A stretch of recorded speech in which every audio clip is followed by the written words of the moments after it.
Well, I guess the best part of going last is that they said they wouldn't turn on the music, so I can go as long as I want. But if you change your mind, please put on some Tom Petty and the Heartbreakers. Oh my gosh, Dennis, don't ever ditch Georgia if you're not the last person on the stage.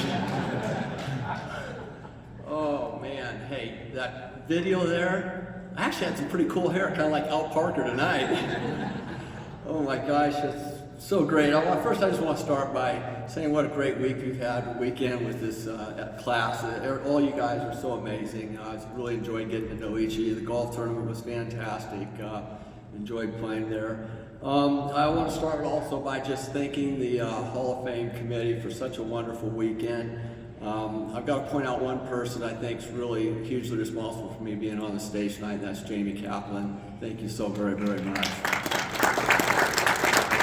1985 was a really big year for tennis on the University of Georgia campus. Our men's team just won their first national team title at home, and the women's coaching job opened up, and at the time I was just a water boy finishing my degree, helping the men's team in any way I could. And so Dan McGill, the director of tennis, and Liz Murphy, the women's athletic director, and Vince Vila, our AD, got together, and they decided they were doing a search, trying to figure out who they were going to hire as coach, and they decided it would be a good idea to take a chance on a young guy who had no experience in me, and I want to thank them very much for trusting in me and hiring me. They're all Hall of Fame members. Unfortunately, all have deceased.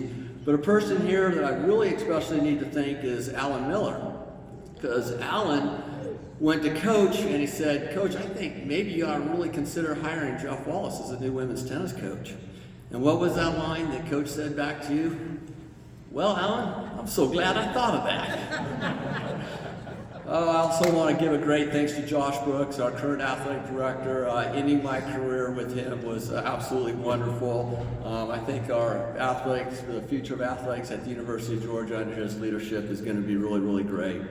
I've always told my players that nothing amazing ever happens in life on your own. And with that in mind, I want to thank all my assistant coaches that I've had through the years. I've had some great assistant coaches, and one is here tonight, my 11-year assistant coach, who's now the head coach of the University of Georgia, Drake Bernstein. He's doing, let me just tell you, he is doing such a good job. Our program, our team right now is currently ranked #1 in the nation, and they just won the national team indoors, and now the national title for the dogs. So great job there, Drake.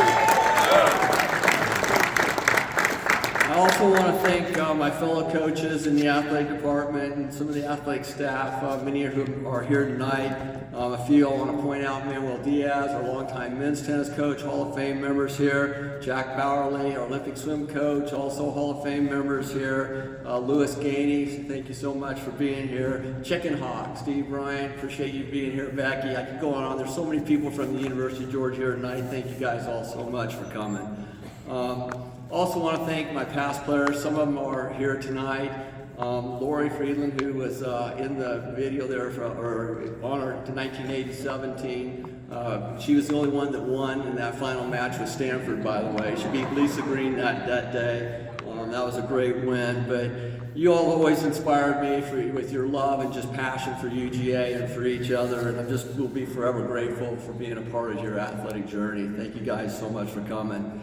I've got a lot of friends I want to thank here tonight. My Athens Country Club golf guys. I'm having so much fun playing with you guys. Really appreciate you for coming. My TNT group, Ben and Julie, thank you for being here. Lynn and Peter, thank you so much. And then my high school buddy, Pete Mulholland, and his daughter, Jo. I think Pete came from the West Coast all the way to be here. Probably the furthest traveled person in this room. So thank you guys so much. And finally, and most importantly, I want to thank my family, my kids, Brittany and Jared, and their spouses, Leah and Chris.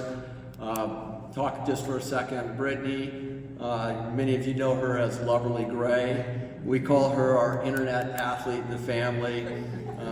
So those of you who know who she is, there were over 64 million influencers on Instagram last year.